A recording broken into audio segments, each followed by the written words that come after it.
Hello, everybody. Welcome back to the newest episode of the Theater Enthusiast podcast. I'm so excited to welcome you. It's my first lighting designer. He is an award, I'm going to say it, award-winning Tony nominated, just received his fifth Tony nomination. So I'm going to say it's honestly, this musical that you were nominated for is the most perfect musical I've ever seen, and I will die on that hill. Thank you so much. Course. I'm here with Ben Stanton. Round of applause. I don't know if you can hear it on Zoom. Thank you so much. So you are nominated, your fifth Tony nomination for Maybe Happy Ending. Yeah. And like I said, it is the most perfect musical I have Why? seen. Why is it the I most perfect? just, it just is. I sat there and I was like, everyone's saying this musical is perfect. All right, show me what you got. I went in excited. I don't go into shows being like, well, I hear this and that, but I was just like, all right, they say it's perfect. Like, let's see. And by the end of the show, I was like, this musical is perfect. Oh my God, that's such It's- high praise. It scares me to hear people enter that theater expecting such results, and it's yeah. really gratifying that you felt like you got what you came for. It's so well directed, the set, like everything about it, the Yeah, lighting, which we will talk about because yeah, you designed it. yeah. It's just the cast, it's just like everything, and it's the the one musical I think of the season that got amazing reviews across the board. Right. And somebody who's been seeing shows for, not to age myself or anything, for over 30 years, I can be a little like jaded when it comes to certain things, but it's just it's just like the cutest, sweetest little perfect musical, and everybody needs to see it. Thank you so much, Allison. Yeah. Yeah, it is. I think it's a real testament to collaboration, and Yeah. I think it's a testament to design. Not that the design is the most important thing, but Yeah. this is like you said, it's a cute, small musical. There's four people in the cast, Hmm. and I think there was some question early on, although I wasn't a part of the original creative team. I came on just for the Broadway production. Hmm. But I think there was a question about how to create spectacle and how to kind of elevate this relatively small story with this small Yeah. cast into something that felt like a Broadway musical, kind of like a big Broadway musical in its way. I don't know. Does it feel big to you or small to you? No, it's small. And what's interesting too, because one of my favorite musicals I've ever seen, and I talk about it all the time, is Once. Oh, And I sure. saw it many times at New York Theater Workshop. And Mhm. it is the one show that I've ever done this for and haven't done it since. Was at intermission of the show. I went because I saw it on a matinee. I went to the box office and I bought myself a ticket to see it again before Wow, I even saw the second act. that's amazing. Yeah. So when they announced it coming to Broadway, myself and other people were like, how are they going to keep the intimacy in a larger space? And I think that's really just a testament to the creative team on how Yep. they can do that. And the Belasco is honestly one of the most beautiful theaters on Broadway. Uh, 100%. Love that yeah. space. Yeah. And I mean, it's also your second time working there because you also did Goodnight Oscar, which we'll get into because I saw Yeah, it. yeah. Oh, great. Yeah. So I think it's really a testament to the creative team and also the cast and the production on how you can make like such a small show seem big or intimate in whatever space Yeah. it's in. And a lot of that credit needs to go to Michael Arden. And Michael obviously does nearly all of his shows with his collaborator Dane Laffrey, who does the sets. Yeah. And they deserve a lot of credit. They swing really hard Mhm. with their shows visually. And Yeah. I like to say, what they seem to have learned how to do and do time and time again is create theater that makes you feel like you're seeing Broadway for the first time. Yeah. It's like that. Like I saw my first Broadway show at some point in high school on a class trip from Massachusetts, Mm-hmm. and I remember being exhilarated, uh, not only by the city and just walking down the street and how different that felt, but then I went into this theater and I saw this incredibly perfect, amazing. The music was phenomenal. The movement was phenomenal. The stagecraft was phenomenal. The acting was phenomenal. And I just it washed over me. And I was a kid, but it was. such a profound experience for me. And I think that Michael and Dane make theater like that for people that have seen theater for years. So, like I think one of the things that's so exciting about maybe Happy Ending is it doesn't look like anything else you've seen on Broadway.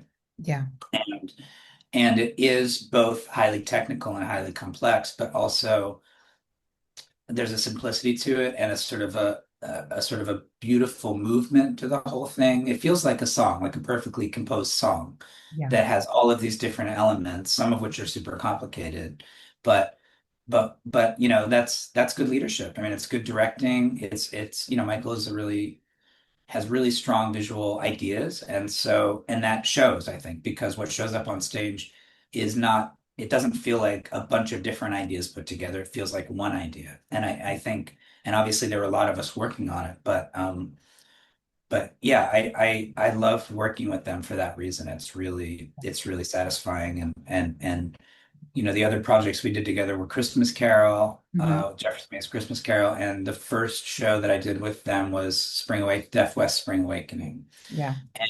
And in all Deaf West Spring Awakening, the scenery was fairly simple, Mhm. but the concept was complex. The doubles and the musicians, and even though the basic kind of presentation was sort of utilitarian, it the musical really I think was brought to life through light and projections. My wife actually did the projections for that show. And And I know you guys worked together a couple of times too. we also did the Yeah. Christmas Carol together and Rose Tattoo. And most recently, I think it was The Notebook that we Yeah. worked on together. But yeah, anyway, I just love, each time I've worked with them, there's been a really strong visual component. It's a big part of what they do. And I think it feels typically every show I've done with them feels like something new, something that we haven't Yeah. seen before. And that's thrilling. Before, I am so curious, what was your first Broadway show? That I saw or that I designed. Well, that you saw. Jelly's Last Jam. Oh, interesting. Alicia Rashad was in it. I think Ben Vereen was in it. I mean, it was What a bananas. show. It was incredible. And in my former life, I was a jazz musician. Oh no, yeah, I know. And 'Cause you okay, so studied, yeah. so sitting there and hearing that music was Mhm. thrilling, and also not for nothing, like maybe Happy Ending is a jazz infused, Mhm. and that was also felt like it was coming full circle, in this moment where like my kind of visual artist life kind of came back around and met my former jazz musician life, and it was really special. It's so great. Well, I do agree. Getting back to Michael Arden. Oh, something fell off my desk. I recently interviewed, well, by the time this episode comes out, it will be announced. I interviewed Andrew Szymanski, who's currently on tour with Parade, Oh, which great. is directed by Michael Arden. And we Yeah, had like a full-on conversation about Michael Arden and how all of his productions that he has done are all so different yeah, and they're reimagined in a different way. So I do agree with you that he uses elements that you wouldn't necessarily, it makes it new again. And A Christmas Carol. I'm a huge fan of A Christmas Carol and Jefferson Mays, and that show was incredible. yeah, Just yeah. like all the Phenomenal. elements, and I just remember when the lights went on and it was a huge thug, and the audience just all collectively went "Wah!" Yes. Yes. Unfortunately, the night that the Times was there, there was a young child in the audience who broke into screams Oh right after no. that happened and had to be taken out of. Yeah, I think that, yeah, it was, yeah, that was a kid's show that wasn't really for kids. Yeah. But yes, I mean, yeah, I think the other thing that particularly Christmas Carol and maybe Happy Ending have in common is that the scenery and other design elements, Hmm. lighting, Yeah. projection, are also kind of their characters. Yeah. You know, in both cases, you have a relatively small cast. In the case of Christmas Carol, there is just one, Hmm. and there are only four people and maybe Happy Ending. So the design becomes like another character. It's another tool, not just there. It's always a tool for storytelling, but in this case, I think they act as foils, and the in both cases, the actors can actually interact with moving scenery and kind of create a new kind of magic, maybe something you might see in a movie, but you'd rarely see on stage. Yeah. So let's go back to the beginning a little bit because you were mentioning, and I was like, oh, I know, I know. So you originally wanted to be a jazz drummer, and then when you were Yeah, in college, you were kind of like, I don't know, this is for me. It's not really my thing. You and it's really with anybody. If you enjoy something and then it becomes a job, you kind of lose interest. And that's kind of how you read, because you did theater and stuff in high I school, like the did. behind the scenes stuff. And then you kind Yeah, of went into that in college. And you've spoken about how important it is to have mentorship, yeah, which I would love to also talk to you more about because I know you also now work at Brooklyn College as an that's assistant right. professor. That's right. Um, so once you graduated with your degree with your tech, what was your degree that you graduated with? I got a BA in theater studies. I had been studying, I was in a BFA program for music, for jazz performance. And when I switched majors, as far as I know, the only undergrad degree available was a Bachelor of Arts in theater. So it's a Mhm, very generalized degree, but I got a specific education in lighting from my first mentor. His name was Penny Remsen, mhm. so a professor at UMass who just retired this past year after 40 years of teaching. Oh wow. Um, so I graduated with a minor in music and a Bachelor of Arts in theater, Hmm. which was the same degree that my actor friends got and my scenic designer friends got. Hmm. But uh, I yeah, I mean, I switched majors. It was a classic case of once I started studying something, it kind of got a lot less fun. Hmm. And some of that was, the program at UMass was rigorous in a way that didn't speak to my strengths. So it was rigorous. There was a lot of music theory and a lot of sight reading emphasis and a lot of like big band jazz and ensemble work that it all felt like it was, and quite frankly, like a lot of the people in that program were studying music with the hope, I think, eventually of being educators. So it was a great program and still is a really good program for a certain kind of student. But in terms of the people that just wanted to be performers, it was a little less clear what avenues there would be, what kind of networks there would be post graduation to kind of continue that work. And just being a professional musician in general, Yeah. but if I had been at a different school that might have had a pipeline to like, off Broadway and Broadway pit orchestras, or, as far as I could tell, most of the people in my program were spending their summers on cruise ships or maybe at Disney, you know. And I wanted to be like a jazz fusion. And Hmm. in the late 90s we called it acid jazz, which was sort of like a combination of like funk, hip hop, and jazz. And Hmm.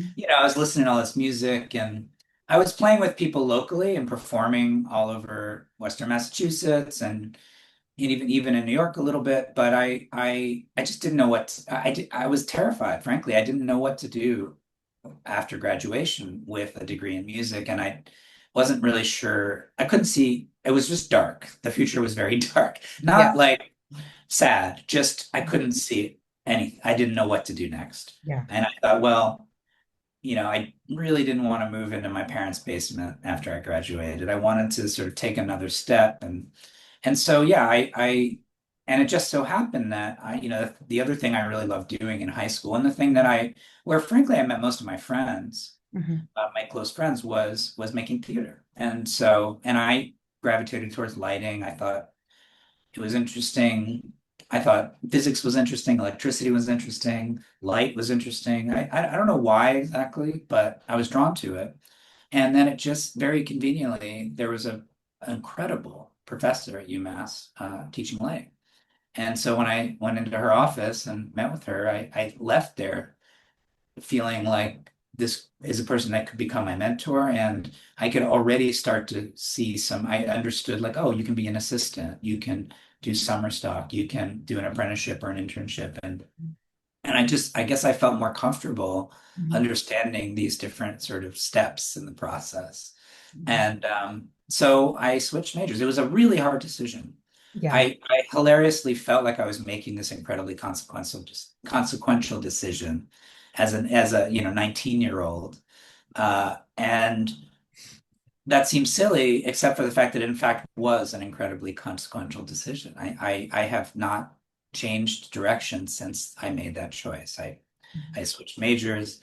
I graduated from school. I went to the Williamstown Theater Festival as an intern right out of undergrad. I packed my car up, drove 2 hours, and I was at Williamstown. Spent the summer there hanging lights and meeting people and learning. And then I moved to New York and I started working as an assistant, a studio assistant essentially. But I had so much to learn. I didn't have a grad degree. I was kind of making it up as I went along. And then I returned to Williamstown as a staff member for 2 more summers. And each summer I met a ton of young artists that would eventually become my collaborators, people like Sam Gold and uh, Annie Dorson and Will Frears and Carolyn Cantor. Mhm. Uh, and I assisted people like Ken Posner and Peter Kaczorowski, and Dave Corrins and I were classmates at UMass and interns together and assistants together at Williamstown, and we went on to do a lot of shows together. So there was each summer I met a lot of people that I would eventually work with and a lot of people that I was able to assist and earn a living Mhm. while learning. Yeah. And it was for me a really it was always really hard work, but it went relatively smoothly in the sense that each summer I felt like I was meeting new people, gaining new experiences, progressing. And Mhm. I always sort of thought to myself that I would go to grad school if I started to feel like I had a few years in a row where something new didn't happen, Mhm. where I didn't have a milestone or some sort of new career step. I would maybe think about going to grad school, but it never every year was a little bit more interesting and a little bit Mhm. more varied than the year before. Or maybe I earned a little bit more money. Sometimes I earned less money, but I had a better opportunity and that's what I did for a decade. And at some point I stopped assisting and I started designing Mhm. full time. Um, but before I did that, I was an assistant on Wicked. I got to be the second assistant on Wicked, which was like a whole grad school education in and of itself. I assisted a lot of really, really talented designers, and then at some point I just got too busy designing to continue my assisting. But it was a huge part of my learning experience was being an assistant to other designers. That's great. So what would you, I feel like I should know this, but you have so many Broadway credits. Mhm. I'm trying to figure out which was your first Broadway credit. It was a play called Seminar, Yes, with Alan Alan Rickman. Rickman and Yeah. Sam Gold. It was Sam's first Broadway show, I think. Mhm. And Sam and I met at Williamstown. Trip Coleman is another person I work with constantly that I met at Williamstown. Yeah, Sam and I became very good friends Mhm. over many years. I did a lot of tiny shows with him in basements and in Mhm. small theaters. And then he got to do this Teresa Rebeck play called Seminar and asked me to do it. And yeah, that was the first Broadway show. And then the second one was Fun Home. Yeah, wild. Just Yeah. two very different things. Do you have a Yeah. favorite theater that you've worked at to late?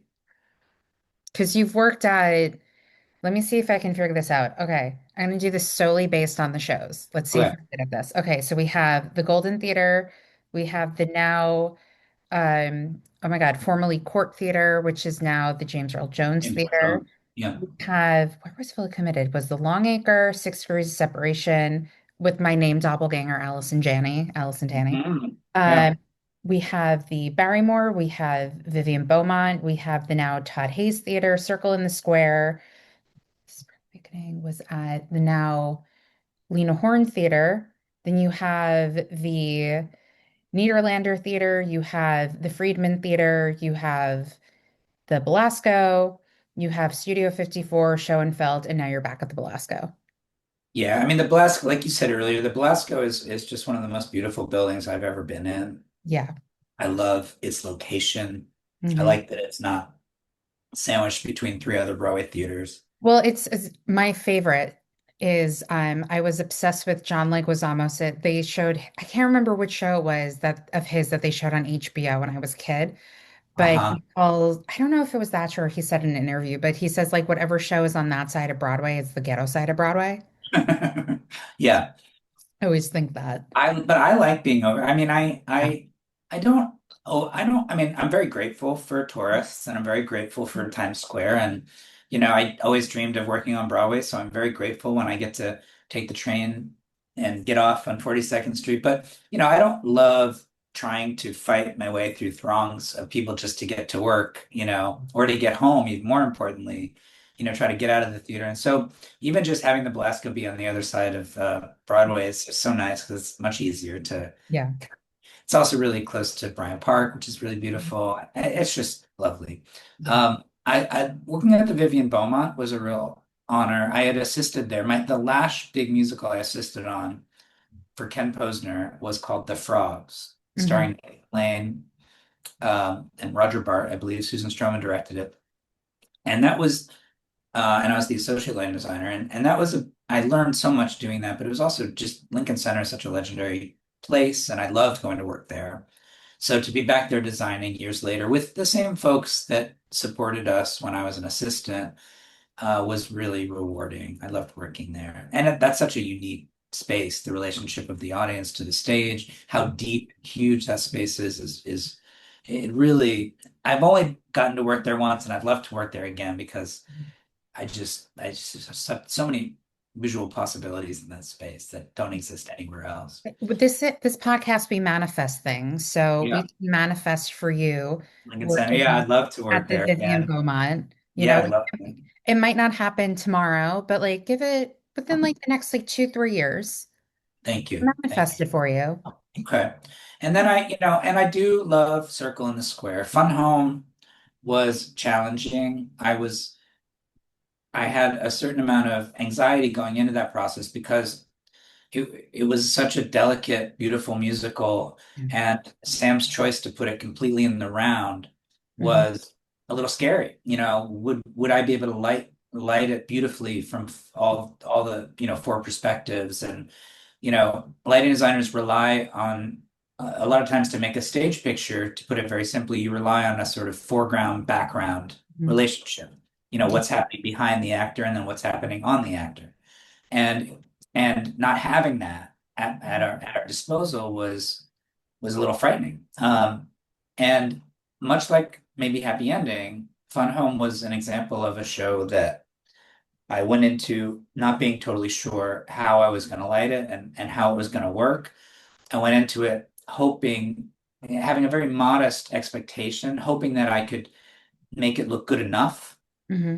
Um, but in both cases, the the challenges turned into opportunities to reinvent how we light shows, and in both cases, the final result really exceeded my expectation. I felt that, just through kind of just squeezing and squeezing, work, just fine tuning and adjusting, you eventually, I got to something pretty special with both of those shows. Yeah. And not that any of the other shows I did, well, I didn't, I feel just as good about most of the work that I've done, but those were the ones that I was like, whew, like this is going to be hard. This is going to be tricky.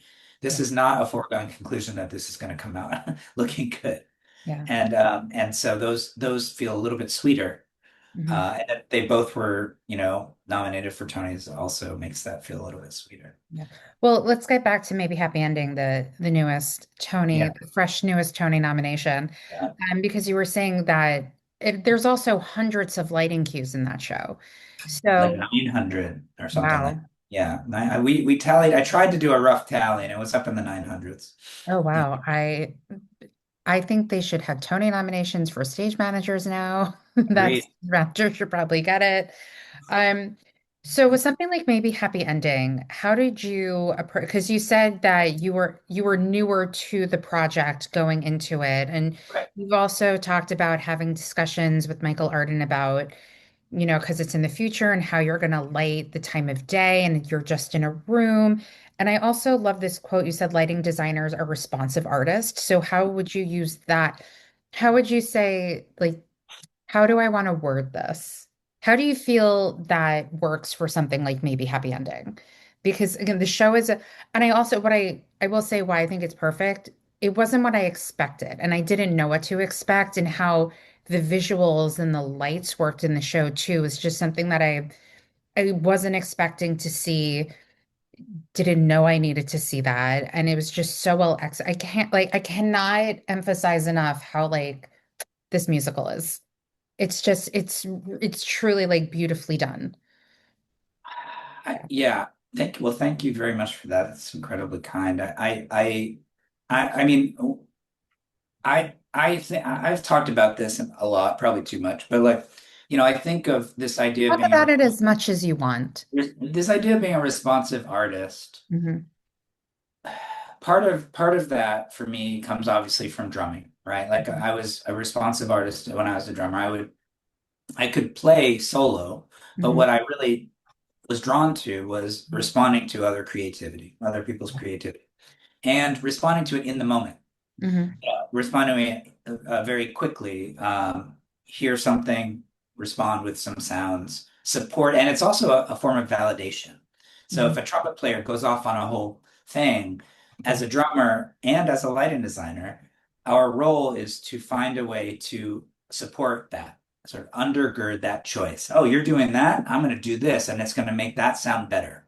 Hmm. And so with theater, as a lighting designer, that has to do with, oh, that's the color of the costume. Like, here's how I can bring out that color. Here, oh, here's the blocking.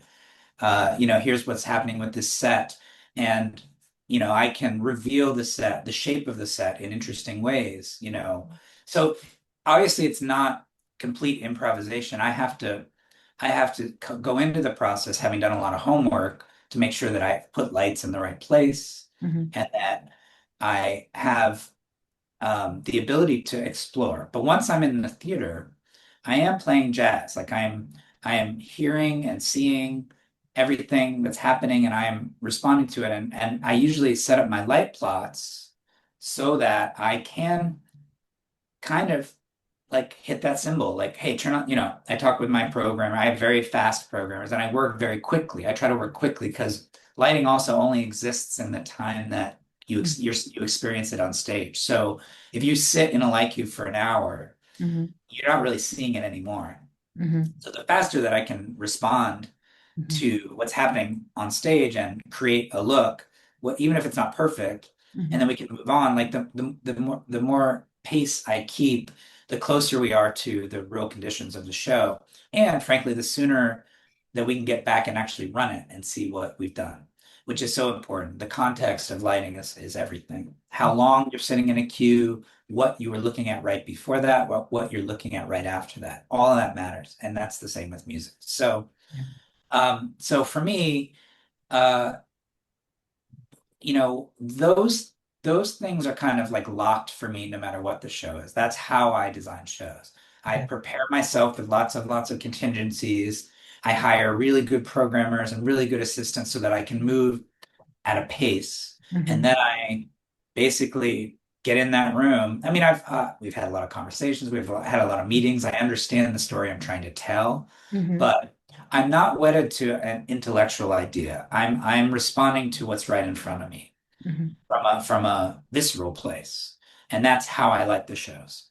Yeah. So that was the same for Maybe Happy Ending. The only thing was, as soon as I saw the set for Maybe Happy Ending, I realized that between all of the video surfaces on stage and Hmm. all of the moving parts of the set, including full stage iris curtains that opened and closed, and these boxes that the helper bots live in, which are these tiny white cubes, that that we were gonna that this particular show is going to provide some challenges that most shows don't.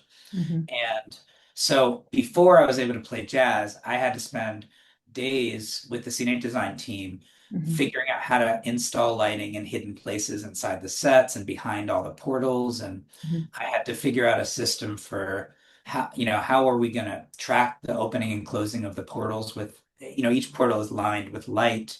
And so every time a portal opens or closes, we're writing light cues that track the opening, the size of the opening. And Hmm. so we have control of all of that neon on the edges of all the portals, and we had to not only decide what color it was, but we had to move it with the set. And so every time the set moves, there's a whole series of light cues that fire that track that movement. And it's not automated. We do it manually because it's smoother. If it Yeah. was automated, if it just sort of happened automatically, there are technologies that will do that, but it was too steppy, and I didn't like the way it looked. So we abandoned the automated version for a manual queuing, old school manual cueing. So so the process of maybe happy ending was first pre-production process of figuring out where we could hide lights and how we were going to get light into each scene. And Mhm. then once we were in the space early on, before we really started tech, I was like looking at the neon on the portals. I was looking at all of the different things we put in place and making decisions about how we were going to proceed, knowing that I wanted this thing to move like a ballet. Like I wanted once, knowing that this was a beautiful musical, a relatively simple musical, and that each movement needed to kind of needed to dance. The scenery needed to dance, the lighting needed to dance with it. And Mhm. obviously we're all dancing with the music and with the actors. So I there was a lot of plans going into maybe Happy Ending that I abandoned in the first day of tech Oh. and had to find new ideas Mhm. because I thought, for instance, we weren't going to use follow spots when the helper bots were inside their little boxes because I thought it would look too artificial, too showbiz, and I wanted it to feel more environmental. Mhm. And then I almost immediately abandoned that plan because I realized I was losing the actor inside that box. And even though I could paint the box beautifully with color, I Mhm. needed something to pull the actor's face out. So I immediately started using follow spots there where I didn't think I was going to. I remember having a conversation with one of the spot ups before tech and it said, "You're not going to work much." Like I was like, "You're not going to be on much. I think there's going to be a lot of downtime in between your cues." And within 30 seconds, I was like, "Turn them on, turn them on." And they're on for nearly the whole show. There might be a 1 5 minute period where we don't use follow spots. Another example is the neon on the portals. We Mhm. thought we had this really clever automated way of just having them automatically track the opening, Mhm. but I realized that I really wanted control over the shape and the fade of those movements, and I wanted to control. Um, I actually like that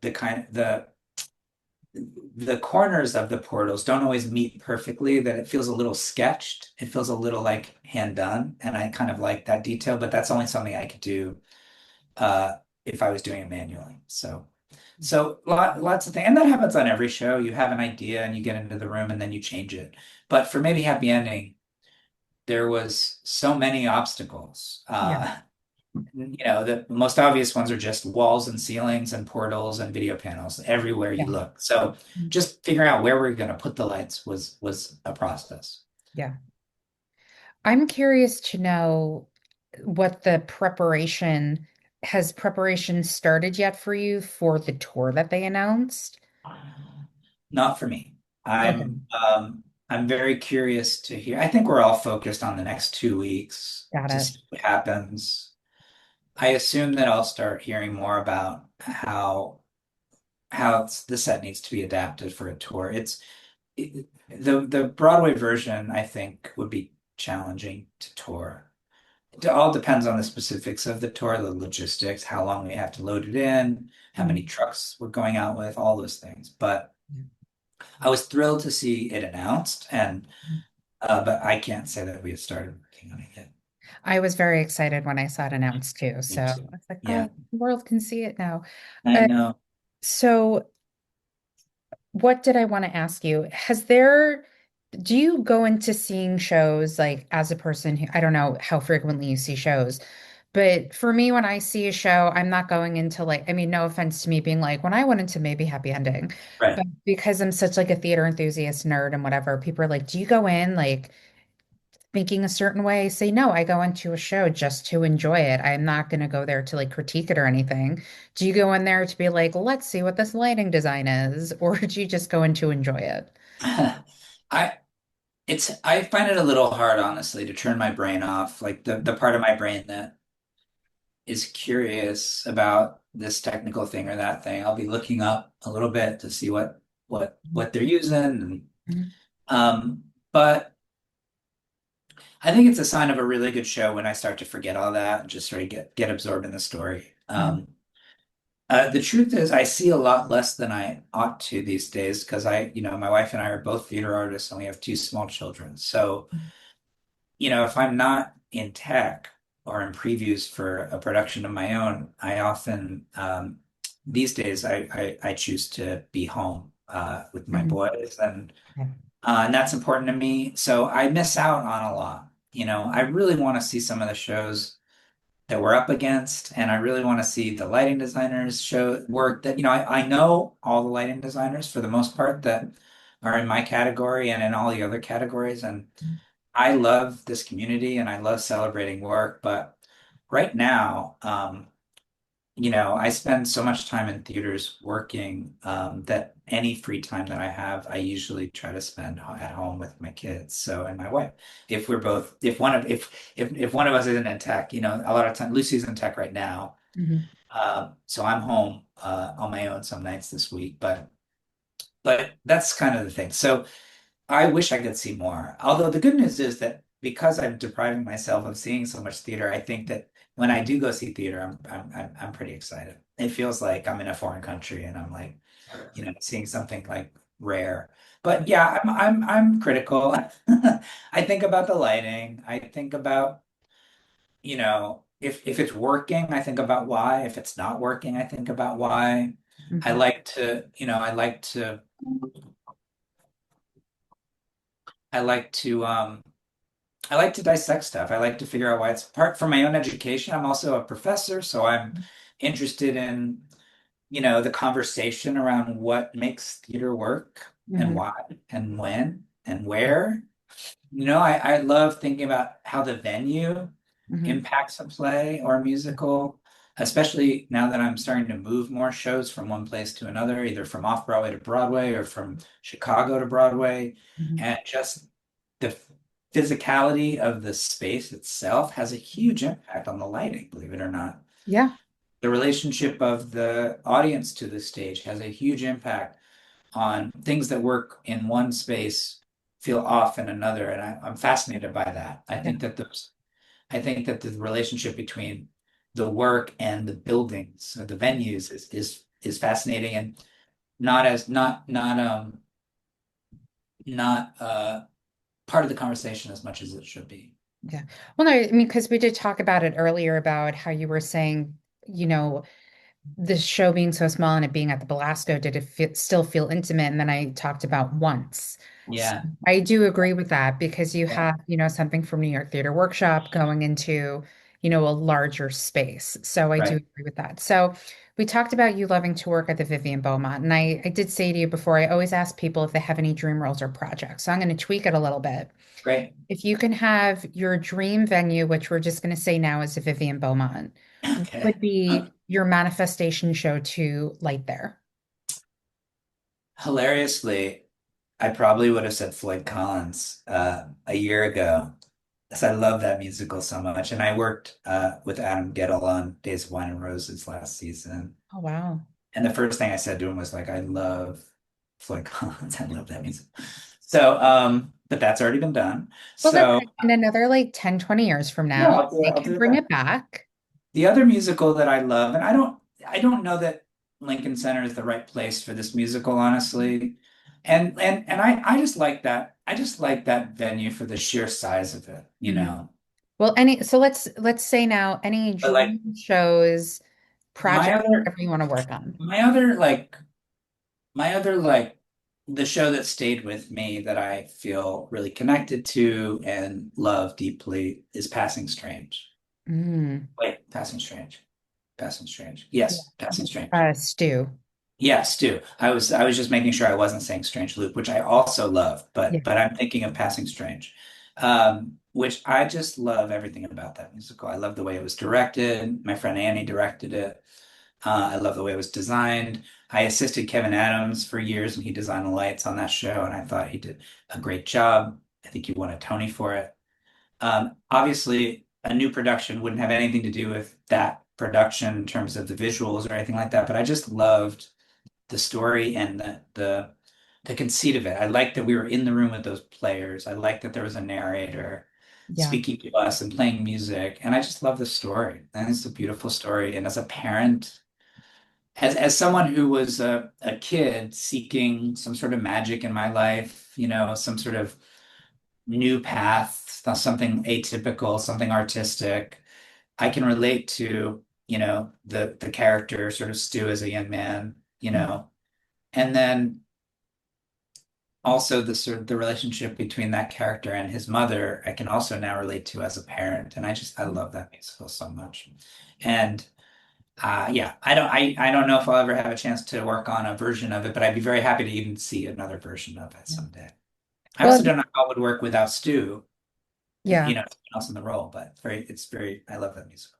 And they can bring him back. I mean, they brought Alan Yeah, Cumming back a bunch of times for Cabaret, although sure. he now says he's like, I never have to work on Cabaret again. He's like, I get PTSD when I hear the song, or not PTSD because I can't hear the song anymore. Yeah, yeah, yeah. So I'm assuming that Passing Strange is one of your top going theater experiences. I'm only guessing because we just talked about it, but do you have Yeah. any other top going theater experiences? Well, And it I doesn't have to be Broadway. really no, yeah, fair. I'm gonna say I also really loved um the first show I saw post-COVID Mm. was American Utopia. Oh, And yeah. again, as a former musician, as a David Byrne fan, Hmm. but also as like you know, when I was a musician, I used to feel kind of like I had a purist tendency in my taste. And by purist, what I mean is that I liked all kinds of music as long as it was good. Yeah. As long as I had never heard something like it before, or like it was the truest form of something that I had heard before, or it was a very subjective uh, uh, criteria that I was holding, but I always felt just like at its best, there's like a purity to getting together, making music, and if it's really, really good, there's a purity to it. That show really embodied that ethos for me. It wasn't necessarily theater exactly, Yeah. or maybe it was, but it wasn't super narrative, or maybe it was. But really, what it was to me was just a celebration Mhm. of community and of music and of storytelling in a Yeah. way that felt new and thrilling. And even though, it was a fairly simple construct of David telling stories and then this amazing music and this amazing band, I was never happier in the theater than Yeah. watching that. And I'm sure it has something to do with, it being a post-COVID experience and just being grateful to be there. Yeah. Uh, but I like things like that. I also really loved In the Heights. That was the first time I'd seen that style of music on stage, and I was thrilled by that. I'm always really thrilled when I sort of feel like I'm experiencing something. I don't know, authentic is the right word, but musically speaking. So, which is to say that it's something new and something true to a style, and contemporary, I guess, is something that I'm interested in as well. And Yeah. all of those three shows that I just mentioned have that in common, Hmm. right? Musically, they're all uh, from more contemporary traditions and really good versions of that. Yeah. Yeah. I agree about the David Byrne, especially. I saw it and I was like, this is incredible. I also watched it when it was on HBO. I watch it on TV all the time. I show it to my students. Oh, really? It's Oh, great. yeah. Yeah, Yeah. both of those actually, you can see, Spike Lee filmed Passing Strange, so you can see that as well. Yeah, I haven't seen it, and I that's still on my list of things that I have to see Good. because a lot of people I've never heard a negative thing about Passing Strange. It's And so good. yeah. And I It's just remember when Stu was nominated for a Tony Award when they like showed him, he just had those glasses with the nose and the mustache when they funny. announced his name. Yeah. So Ben, before we come to a close, is there anything anybody is for those listening, anything you want to like put out there into the world aside from going to see maybe Happy Ending? Just that I've been thinking a lot as I teach theater about how um, important it is that we keep making theater. I wonder sometimes with AI on the horizon um, and the how obsessed we all seem to be with our screens and with virtual entertainment of one kind or another, Yeah. and also that still we're still in a post-COVID era where some people are less likely to gather in large groups, but it feels I'm feeling more and more strongly that the act of getting together with other people and telling stories and listening to stories is becoming, starting to feel a little radical and ever more important as we continue to prioritize things that make us human, the human parts of our experience and human interaction. And I think that's, and to some extent, what maybe happy ending plays with that idea of, what makes us human.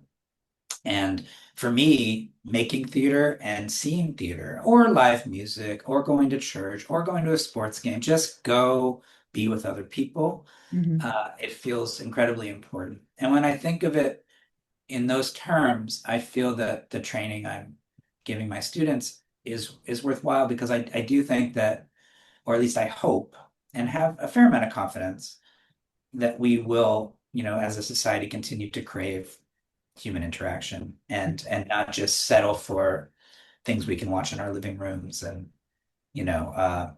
and who knows what other kind of immersive virtual reality stuff we will be offered in the near future. So I'm a humanist. I believe in human interaction, and uh, I want to encourage everyone to go see theater. Yeah, because without humans, there would be no art. I mean, that just came off the top of my head. Well, Ben, thank you so much for coming on. For those listening, if you want to learn more about Ben, you can also visit his website because not only does he do theater, he does concerts, which you didn't really get into. You do live events and installations. So, I mean, you have a pretty hefty career. And if you're more than welcome to come back on anytime to talk about other things you have done if you would like, because I'm Uh, yeah, because you're my first lighting designer. I know nothing about it, so I'm super curious about it. Um, Great. yeah, please stay on when we're done recording so we can say our formal goodbyes. And thank you for listening. And best of luck at the Tony Awards. Thank you, Allison. I Yeah, really appreciate it. I will be watching from my apartment, which you can see behind me. And thank you all for listening. And again, I urge you all go see Maybe Happy Ending. I cannot emphasize it enough. And with that, thank you for listening.